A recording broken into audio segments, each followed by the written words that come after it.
Vía Pública. ¿Cómo están ustedes? Muy buenas noches. Bienvenidos a Vía Pública. El epicentro del sismo de mayor magnitud de las últimas horas se ubicó a 55 kilómetros al norte de Huasco y a una profundidad de 31 kilómetros. Esto es la región de Atacama.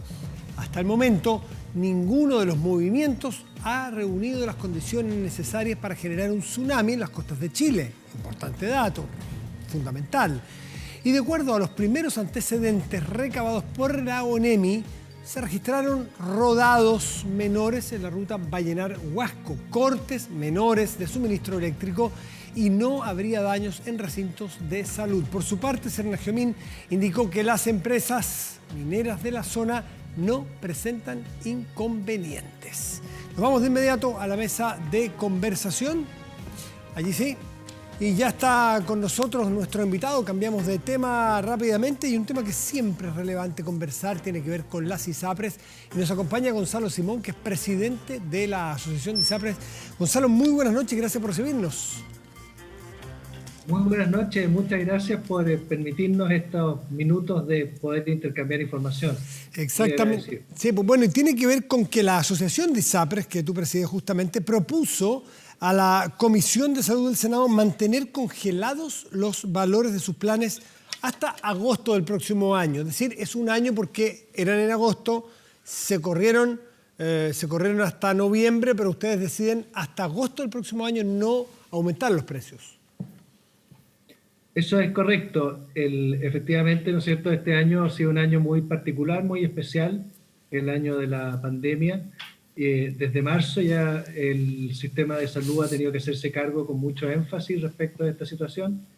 La ISAPRES así lo han estado haciendo con diferentes medidas, de tal manera de que las personas sigan teniendo acceso, dando facilidades. Y durante marzo se informó la adecuación y se llegó a un acuerdo en ese momento con el gobierno en base a la información que existía disponible en ese momento para efectivamente dejar los precios congelados hasta noviembre, el próximo, en un par de meses más.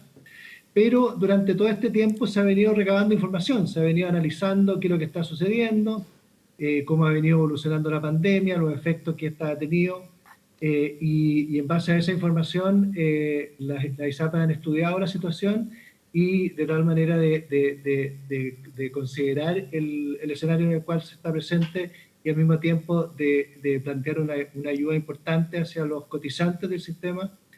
Las ISAPRES han decidido postergar el alza, como tú muy bien dices, hasta agosto el próximo año. Mes de agosto del 2021.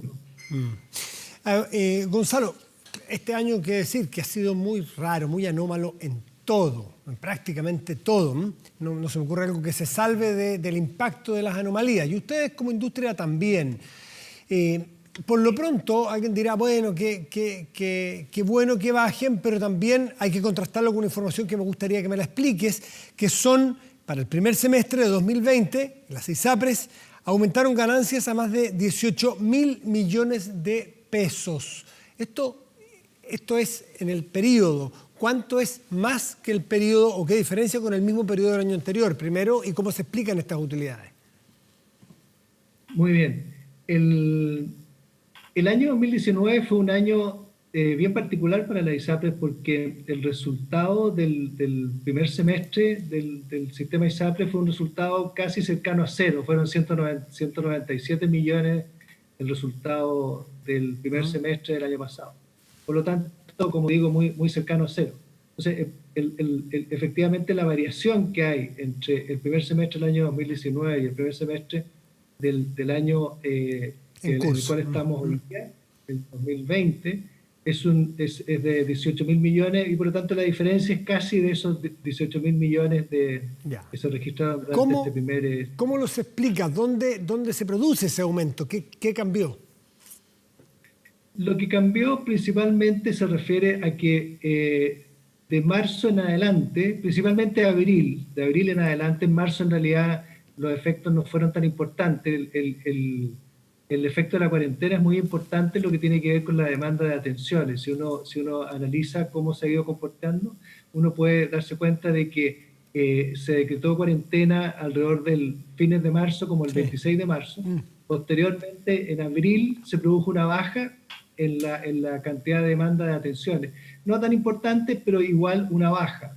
Y después, posteriormente, en mayo y en junio, en el caso del primer semestre, ya se producen bajas más importantes en cuanto a la demanda de atenciones de las personas. Y evidentemente que eso explica en parte importante la diferencia que se produjo entre este año y el año anterior. O sea, es un año excepcionalmente bueno para las ISAPRES, dado que, por decirlo en simple, cada una de las personas, o la mayoría, o muchas de las personas que están afiliadas a ISAPRES y que tienen una asistencia regular a algún servicio médico por la pandemia, no fueron, con lo cual ustedes que son seguros de salud no tuvieron que pagar o pagar muchas menos prestaciones. Es eso más o menos explicado en simple, ¿no? Correcto, pero esto es una situación que va a cambiar, en el sentido de que una parte relevante de estas atenciones que están postergadas, intervenciones quirúrgicas, por ejemplo, pueden ser sencillas, intervenciones quirúrgicas no necesariamente sencillas, pero no casos graves como las cataratas, por ejemplo, se postergan, pero no quiere decir que la persona se recupere de eso, quiere decir que esa intervención va a retornar en algún momento. Lo mismo sucede con la colecistectomía, la vesícula, también ha pasado lo mismo. Con enfermedades más graves también ha tenido algún efecto, menor, pero también ha caído. Las mastectomías han caído también durante este periodo. Todas esas intervenciones que han sido suspendidas por el momento, en realidad van a volver. Sí. Van a volver y por lo tanto, en algún momento cuando la cuarentena empieza a bajar, cuando se empiece a recuperar la normalidad que ya partió, nosotros ya estamos registrando a contar del mes de agosto que la curva se partió de vuelta hacia arriba. Sí, claro. Pero, en la normalidad. Gonzalo, pero está bien, el que tenía una cirugía no tan grave y que era programada, bueno, la corrió hoy, a lo mejor la va a hacer en septiembre, octubre, noviembre. Por lo tanto, ustedes van a tener que pagar igual. Pero con menos circulación hay menos exposición, por ejemplo, a accidentes y un montón de otros eventos que iban a suceder y que no sucedieron. Por lo tanto, no el 100% de las prestaciones fueron suspendidas, muchas definitivamente no se hicieron. Va a ser un muy buen año para las ISAPRES. Sí, pero mira, también hay otras cosas que han sucedido. A contar del inicio de la pandemia, se cambió el mecanismo con que se otorgan las licencias médicas. Esto quiere decir, se crearon nuevos tipos de licencia médica. Hasta este año no existía la licencia médica preventiva, que es muy importante, ¿no es cierto?, en la pandemia, porque una persona puede que haya estado cerca de una persona con la enfermedad, y por lo tanto esa persona se tiene que aislar. Cuarentenas preventivas. Porque es preventiva. Eso es algo nuevo, eso es algo que no existía en Chile hasta este año. Y eso ha significado que durante este año se van a emitir, por lo menos en el caso de la ISAPRE, alrededor de 100.000 o un poco más de licencias médicas de ese tipo. Después, segundo, hay que recordar que hace pocos días, en realidad a fines de agosto, comenzó a operar la ley que lo que hace es que complementa las licencias maternales. Principalmente las mujeres estaban terminando su postnatal. 6 meses de postnatal y se amplía. Y se amplía. Y esa ampliación, que normalmente las maternales eran de cargo del Estado, ahora se distribuyeron y una parte es de cargo de FONASA y la otra parte es de cargo de las ISAPRES. Y por lo tanto, eso también es un gasto añadido. Se estima que van a ser alrededor de 13.000 personas, como digo, principalmente mujeres, las que van a tomar eso, y eso de nuevo demanda una cantidad muy importante de recursos a esa cobertura. Se han incorporado también, evidentemente, el PCR se disparó como necesidad, como prestación, por razones obvias, digamos, menos mal, digamos, que hay que controlar a las personas, a ver si tienen o no tienen la enfermedad. Las hospitalizaciones por COVID-19 también son importantes. Ya vamos sobre 4.000 hospitalizaciones que han tenido que cubrirse, muchas de las cuales han sido de carácter importante, de carácter grave y que han demandado gran cantidad de recursos. Y algo que es interesante tener presente es que también se está produciendo algún cambio en la forma como la medicina se otorga. Un ejemplo. En marzo, todo el sistema ISAPRE registró 133 atenciones por medio de telemedicina. En agosto, una sola ISAPRE registró 15.000 atenciones a través de Ya, ¿y telemedicina. cómo Esas son está la consultas. Sí. ¿Cómo está la cobertura de eso y cómo va a ser hacia adelante? Que es interesante porque viene todo un cambio en telemedicina. Incluso hay tratamientos kinésicos, por ejemplo, a distancia. Así es. Intervenciones, a lo mejor, en fin, las va a haber. ¿Cómo va a operar las coberturas? ¿Qué va a pasar con los precios de quienes están escuchándonos y están en un ISAPRE y dicen, bueno, pero a lo mejor aumenta la telemedicina, pero me va a ser más caro? Correcto. En la práctica lo que sucedió es que las atenciones a través de telemedicina se incorporaron al arancel FONASA. Al incorporarse al arancel FONASA se hace inmediatamente obligatorio para todo el sistema de salud de Chile. En el caso de la ISAPRE incorporado eso, se agregan y se tomó a valores muy cercanos a las consultas médicas, o sea, pasa a ser algo muy parecido a la atención que venía dándose. Entonces, los valores que hoy día existen en lo que a telemedicina se refiere como valores totales son semejantes, un poco menores a los de consulta médica normal, pero semejantes, y las coberturas que la ISAPRE dan son muy parecidas también, en torno al 70% del valor de las atenciones. Y por lo tanto eso es lo que viene para adelante es una incertidumbre importante de ese cambio, que puede ser una nueva forma de dar atención de salud, que no se puede conocer todavía cuál va a ser el efecto, el impacto que eso va a tener y los resultados que eso va a tener. Hay otra cosa que es muy interesante que ha salido en las noticias los últimos días y tiene que ver con una inédita cifra que alcanzan los recursos, ya los conocidos famosos recursos que van las personas, los afiliados a los tribunales de justicia para que se congelen las alzas o adecuaciones que le llaman ustedes en la industria. Calculan que el pago de costas por 65 millones de dólares. ¿Cómo eso es comparado? Y eso, las costas las pagan las ISAPRE, ¿no? Es mayor costo de las ISAPRE, ¿no? ¿Sí? Correcto. Eso es así. Así ¿Cómo es es respecto de años anteriores para que podamos tener una comparación y que también nos expliques cómo se modificó? Bueno, esto viene cambiando a tasas que van entre el 20 y el 30% al año. Eso es lo que va incrementándose todos los años. Efectivamente, este año va a ser un año récord en lo que a pago de costas se refiere, porque hay el pago en realidad de dos costas simultáneas. Una fue por los recursos GES, los recursos del auge que se produjeron el año pasado, y que dado el tiempo que toman los fallos judiciales caen durante este año, más el alza de los recursos que se produjeron durante este año. Este es un proceso que ya viene desde el año 2010, para tener presente que esto tiene su origen aproximadamente, o sea, ya llevamos 10 años con este problema. Lo lógico de esto es enfrentarlo a través de la reforma que está en el Congreso. La reforma que está en el Congreso debe hacerse cargo de los problemas que hoy día tiene el sistema, uno de los cuales evidentemente es el tema de la judicialización. Nosotros tenemos mucha esperanza de que eventualmente el proceso pueda seguir adelante, que podamos apoyar ese proceso y que efectivamente dé un buen término y solucione los problemas que el sistema tiene hoy día, uno de los cuales evidentemente que es la judicialización que tú mencionas. Bueno, ¿y cómo puede solucionarse? Porque si hay judicialización puede ser alto costo, pero los fallos son en favor de los usuarios.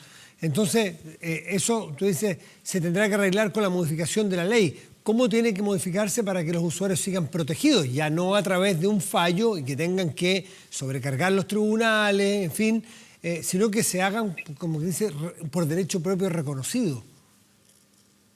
Sí, hay algunos cambios que yo creo que son importantes que se pueden hacer. Uno, nosotros pensamos que hay tres cosas que son claves en la reforma. Uno es el tema de la transparencia, o sea, la claridad y la facilidad que pueda tener nuevas coberturas para que las personas entiendan cabalmente cuáles son los beneficios que pueden recibir a través de los planes de salud que adquieren. Lo segundo es el problema de la cautividad. ¿Cuántos planes hay hoy día, Gonzalo? ¿Es verdad que hay... ¿Perdón? ¿Cuántos planes totales hay en todas las ISAPRE? ¿Es verdad que son decenas de miles?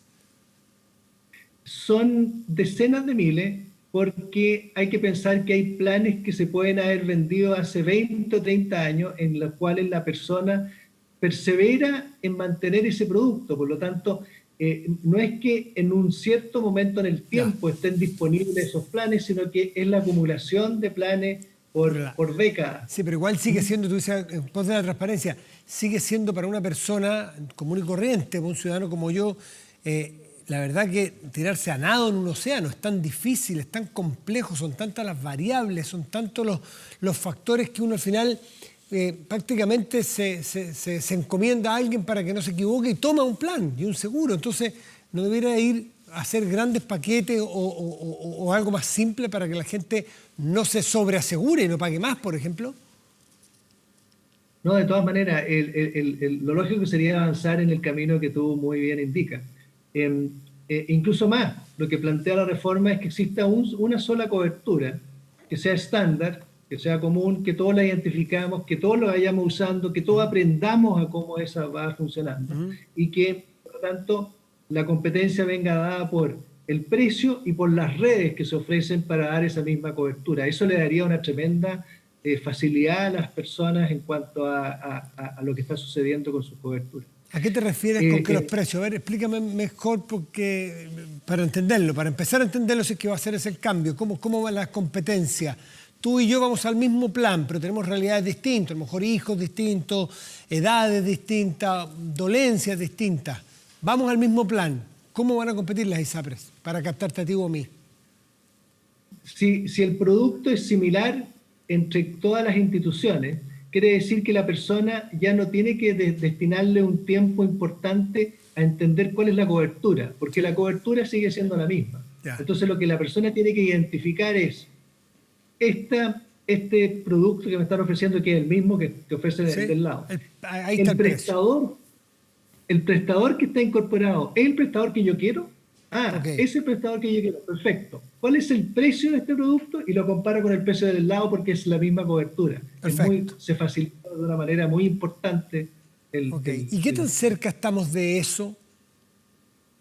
Bueno, esto depende de la voluntad en el Congreso por avanzar en el proyecto. El Senado lo tiene ahí pendiente y lo que está haciendo por ahora es esperando que llegue el proyecto de reforma del FONASA para poder de esta manera procesar ambos proyectos en forma paralela para que estén coordinados el desarrollo de ambos proyectos.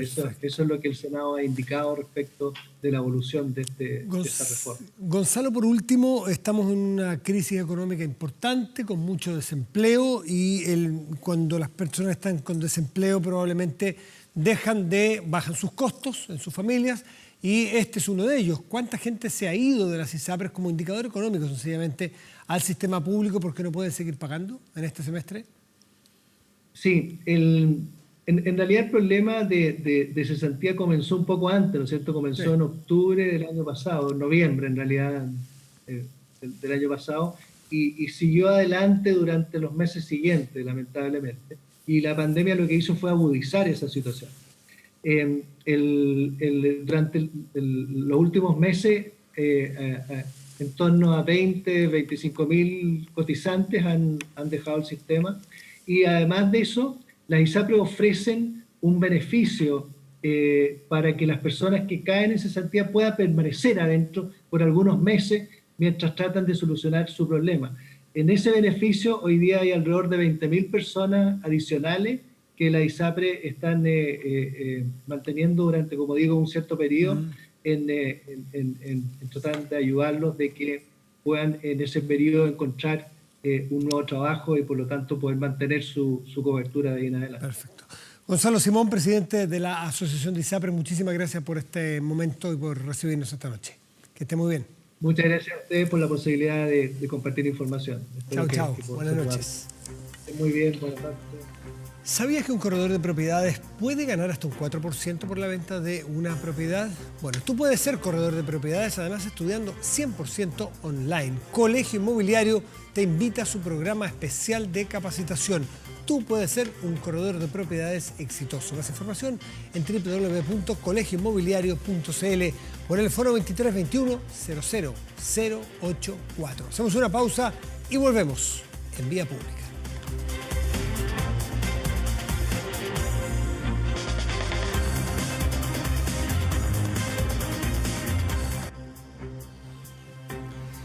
¿Sabías que existe un banco donde puedes canjear lo que tú quieras? Con Scotiabank y su programa de beneficios Scotiabank acumulas Scotia Pesos, comprando con tus tarjetas de crédito y débito para usarlas en lo que tú quieras, sin la necesidad de un catálogo y a través de una app. Ya lo sabes, Scotiabank Go. Pórtate hoy en scotiabankchile.cl. Usted ha entrado, ha sabido probablemente, ha escuchado, ha entrado el Cyber Day, a estos Cyber Day que son varios días donde el comercio está a toda máquina tratando de reponerse, entre otras cosas, de un semestre muy malo. Esta es la gran oportunidad y ha tenido alicientes importantes y aparentemente está teniendo muy buenos resultados hasta ahora. George Lever es el director del Centro de Economía Digital de la Cámara de Comercio de Santiago. George, muy buenas noches, gracias por recibirnos. Buenas noches, Matías, muchas gracias. Bueno, sácame de una duda. ¿Qué es primero, el huevo o la gallina? ¿Qué es primero, en las fechas del Cyber o el 10% de las FP? Las fechas del Cyber en este caso. Sí, originalmente estaba programado para mayo de este año, dadas las circunstancias que todos conocemos. Hubo que suspenderlo en un acto de responsabilidad, diría yo, en general de las empresas que participan. Y bueno, la fecha fue programada de esa forma para estos días y claro, coincidió justo con lo que hemos visto en esta última semana, esta mayor liquidez de parte de los hogares, producto fundamentalmente del retiro del 10%. Es que tiene que haber sido del cielo a la tierra, en cambio, porque imagínate este contexto, sin esa liquidez disponible en las familias chilenas o en muchas familias chilenas, hubiese sido un cyber muy paupérrimo, porque la situación económica no da para nada mejor. Bueno, habría sido un cyber en el contexto de lo que estaba pasando en general hasta hace algunas semanas atrás, que era una situación en general muy complicada para la economía, para el comercio en particular, para algunos rubros del comercio especialmente, pero donde el comercio electrónico, dentro de todo, dado que se había mantenido como el principal canal de acceso al consumo en muchas categorías, había tenido crecimiento importante durante el resto del año también. En lo que va, George, de los 2 días de Cyber, ayer y hoy, ¿cuál es el balance parcial que ustedes pueden hacer como cámara? Porque yo he conversado con algunos retailers en particular y uno me decía, por ejemplo, que hasta ahora es el 60% mejor que no sé si el del año pasado a esta altura, no, porque cambió la fecha, o el último que hubo, o lo que esperaban, pero hace un Cyber notable. ¿Ustedes tienen esa experiencia en general? Sí, bueno, la comparación en general es versus el Cyber anterior, que es como la referencia por la importancia que tiene como evento, ¿verdad? Bueno, nuestras cifras coinciden básicamente con esa apreciación. Lo que estamos viendo es que la cantidad de transacciones se está duplicando. En general, ha sido bastante parejo, digamos, desde que partió el evento, la primera hora hasta las últimas horas. Básicamente hay una duplicación en el nivel de transacciones y las ventas están creciendo entre 50 y 60% en valor. Y la diferencia yo diría que está fundamentalmente porque el ticket promedio es bastante más bajo. Eso puede estar afectado por el hecho de que algunas categorías como turismo, por ejemplo, todavía siguen muy afectadas y son categorías de ticket alto, es decir, el precio de cada, o el monto de cada transacción es bastante más alto. O sea, el ticket promedio ha bajado porque los productos más caros, por ejemplo, el turismo no se ha comportado como esperaban porque todavía hay mucha incertidumbre, no se puede saber si se va a poder viajar o no.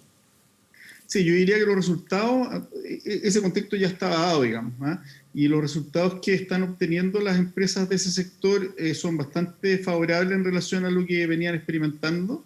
Están multiplicando sus ventas respecto a un día normal previo por 5 veces más o menos lo que pasó. Se pasaron 4 meses con ventas cero. Claro, entonces, las bases de comparación son bajísimas. Ínfimas. Claro, están obteniendo resultados mucho mejores que lo que venían teniendo, pero por supuesto están por debajo que los niveles que tenían el año pasado, cuando la situación para el turismo era normal. ¿Va a alcanzar, George, con el empujón del 10% que se está notando en este Cyber, pero me imagino que se acaba el Cyber y en la demanda en el comercio tradicional también se va a notar? ¿Va a alcanzar para recuperar qué porcentaje, tú crees, economista, de lo que se han perdido todos estos meses de imposibilidad de trabajar? Mira, bueno, lo último que dijiste es más delicado porque eso involucra también empleo, ¿no es cierto? Y hay una parte importante del empleo que se ha perdido y eso es un costo mucho más permanente que lo que podamos ver en una coyuntura de corto plazo, ¿ah? Yo diría que lo que estamos viendo es que durante los meses que quedan de este año el impacto de esta mayor liquidez en los hogares, ya sea por bonos de diversa índole o por el retiro de los recursos de pensiones, va a ser importante. O sea, la liquidez, o sea, el equivalente de esa cantidad de dinero, estamos hablando de entre 15 y 20 mil millones de dólares, para el tamaño de la economía y para el tamaño de la demanda agregada es importante. Por lo tanto, seguramente a partir de agosto vamos a ver buenos números, a lo menos estadísticamente, ¿verdad? Pero efectivamente van a pasar los meses, entre 3 y 4 meses ya gran parte de este efecto se va a haber extinguido. Vamos a entrar el próximo año con mejores expectativas probablemente porque vamos a haber tenido mayor actividad tanto en el comercio como en la economía en general, pero con menos liquidez también si es que todo sigue como está hasta hoy día. Entonces, Sí, todo indica el impacto va a ser seguramente temporal, transitorio. Sí, pero todo indica que no puede, con esa inyección de dinero de 20.000, 30.000 millones de dólares, nada puede seguir igual. No solamente porque no es el comercio que activa la economía, lo ayuda sin duda, pero hay gente que retiró ese dinero también, y aquí uso al George Lever, economista, no solamente de la Cámara de Comercio de Santiago. Hay gente que sacó esa plata para invertir en un emprendimiento y esa persona a lo mejor se compra un hornito y contrata a otra persona y esa persona va a tener ingresos y va a consumir. Es decir, la máquina de la economía completa va a agarrar otra dinámica.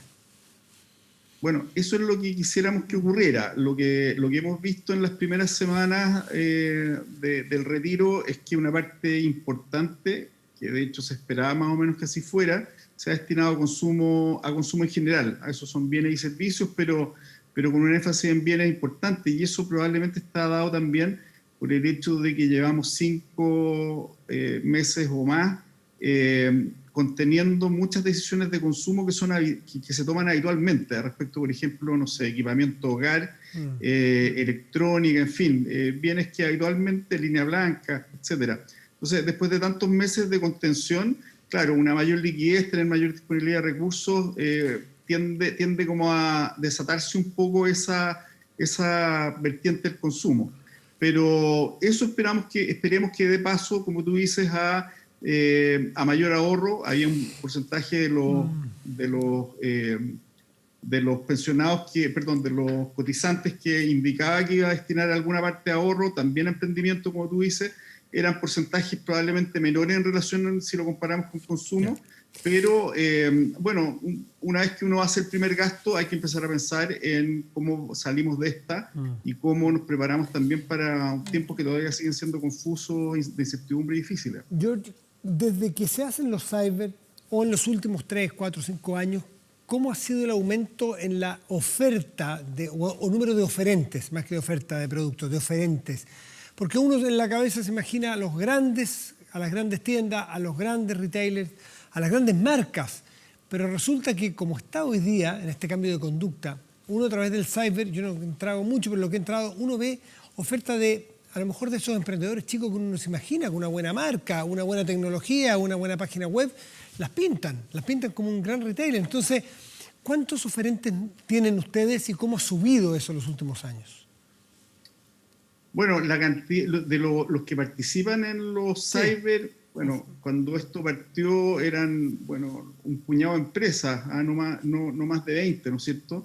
En los últimos años ya, el año, no sé, yo iría por ahí, desde el año 2017, 2018, empiezan a crecer con fuerza. Ya para esa época habían casi 300 empresas a fines del 2018, y hoy día nos estamos acercando a las 600. O sea, es probable que el próximo cyber ya tenga 600. Eso es interesante porque además en estos últimos meses, producto también de las circunstancias que estamos conversando, ha aumentado de forma importante la cantidad de empresas que vende por internet. O sea, mucho pequeño comercio tuvo que cerrar cortinas, no vendía online y no le quedó alternativa que hacerlo para poder seguir vendiendo una parte a lo menos del stock que tenía. Y eso yo creo que se traduce también en lo que está pasando en estos días, porque hay muchas empresas nuevas que están aprovechando este empuje que da tradicionalmente los cyber para llevar sus ofertas digitales que antes no existían. Así que eso también yo creo que es un factor importante y que va haciendo cada vez más populosa no solamente la cantidad de consumidores que compran, sino que también la cantidad de empresas que venden a través de medios digitales. Bueno, lo que está claro también aquí es el cambio de comportamiento general hacia el consumo electrónico, que los cyber ya son algo que una parte importante de los consumidores lo tienen internalizado como una forma de comprar, una forma de vitrinear. Incluso ya hay gente que tiene asumido que compra, prueba y devuelve eventualmente, que uno lo escuchaba de mercados mucho más sofisticados, más profundos, más desarrollados que el nuestro, más maduros.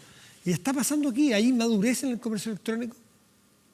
Sí, yo diría que entramos a esta pandemia con un nivel de madurez razonablemente bueno para la región a la que pertenecemos. Chile, en algunos indicadores, ha liderado el proceso del comercio electrónico en América Latina, pero evidentemente durante los últimos meses a nivel global hay una aceleración importante y probablemente los que más ganan son los que estaban más atrasados, porque cuando la única forma de consumo es a través de Internet, o la única forma de seguir vendiendo es a través de Internet, evidentemente que se ganan años en desarrollo de un canal que, bueno, lleva 20 años tratando de tomar más importancia. Entonces, eso yo creo que nos deja en mejor pie. La historia muestra que cuando nos atrevemos a comprar en Internet, por el motivo que sea, si la experiencia es buena, tendemos a adquirir de a poco el hábito, ¿no es cierto? Y a quedarnos como consumidores online. Y lo mismo le pasa a las empresas. Una vez que empiezan a vender y que empiezan a tener buenos resultados, también se quedan como nuevos proveedores. Y eso ha hecho que vaya creciendo este canal.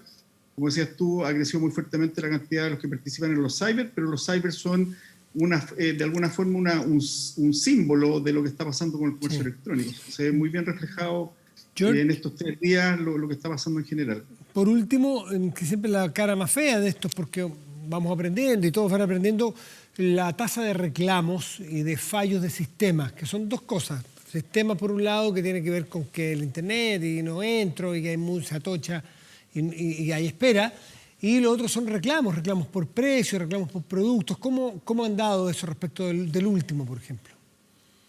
Sí, en el caso de los reclamos, CERNAC informó hoy día temprano en torno a 400 reclamos recibidos, un poco más, hasta las 6:30 de hoy día, en realidad, un día y una madrugada. Eso como tasa sobre el total de las transacciones es un 0,02%, que es más o menos lo que habíamos visto en los cyber anteriores. El Cyber Day 2019 tuvo casi 0,03 y hoy día estamos en 0,022 aproximadamente, que es una tasa muy controlada, bastante baja. Es la más baja, de hecho, que hemos visto hay que esperar a que termine evidentemente este evento, pero y el post también, que después viene la entrega en tiempos difíciles también, así que ahí eso va a ser una buena prueba. Pero afortunadamente hasta acá, digamos, todo, evidentemente aumentan los reclamos versus días normales, pero las ventas también aumentan mucho más versus días normales, y eso es lo que hay que fijarse, digamos. ¿Y el reclamo se basa en qué? Los reclamos que mayoritariamente los que se han presentado, ¿son de qué índole?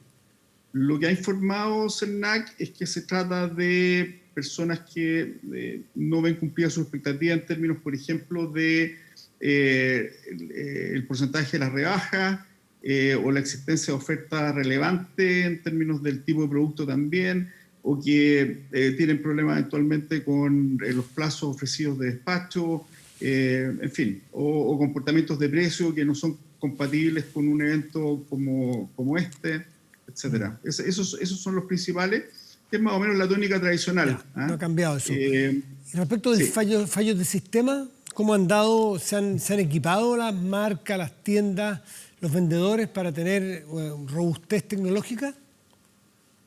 Sí, bueno, yo creo que hace varios años que el tema tecnológico ha dejado de ser un tema principal, ¿no es cierto? Para poder concentrarnos más en los temas que tienen que ver con la oferta y con un evento comercial, ¿no es cierto? No, en general el desempeño ha estado bastante bien, el sitio oficial no ha tenido ninguna interrupción. Los sitios más grandes en la primera hora, como es de costumbre, porque hay muchas visitas simultáneas. Ha habido probablemente la primera noche, entre las 00 y la 1 de la mañana, puede haber habido algunas salas de espera, pero que fueron bastante menores y que se regularizaron durante la mañana siguiente. Y respecto de los reclamos y de las preocupaciones de los consumidores, agregar que este año por primera vez está debutando un sistema que esperamos que se vaya masificando en los que siguen, que es básicamente un sistema de mediación electrónica operado por el Centro de Arbitraje y Mediaciones de la Cámara de Comercio de Santiago, que permite conectar directamente preocupaciones de los usuarios, sus inquietudes, sus reclamos, con un equipo que los está atendiendo al otro lado desde las empresas, y eso que se está ocupando en manera piloto. Perfecto. En esta ocasión, con 50 empresas aproximadamente, un poco más. Esperamos que se vaya convirtiendo en un estándar y que mejore también, contribuya a mejorar cada vez más la calidad de la experiencia de los usuarios. George Lever, director del Centro de Economía Digital de la Cámara de Comercio de Santiago, te damos las gracias por recibirnos esta noche. Que estés bien. Muchas gracias, Matías. Buenas noches. Buenas noches. Hacemos una pausa y ya volvemos en Vía Pública. Espérenos.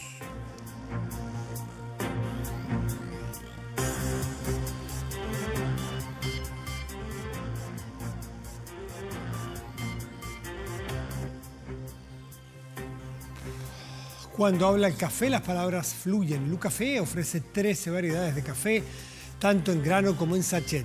Preocupados del medio ambiente, sus cápsulas son 100% reciclables, a diferencia de las cápsulas plásticas o metálicas de otros cafés. En pocas palabras, Lucafé, simplemente un excelente café. Lucafé, simplemente un café de origen. Lucafé, vivi la vita. Y nos vamos a la pantalla, revisamos nuestro portal de noticias 24horas.cl, que en este momento tiene la siguiente noticia de encabezado. ¿Cómo y dónde pueden abrir? Esa es la pregunta.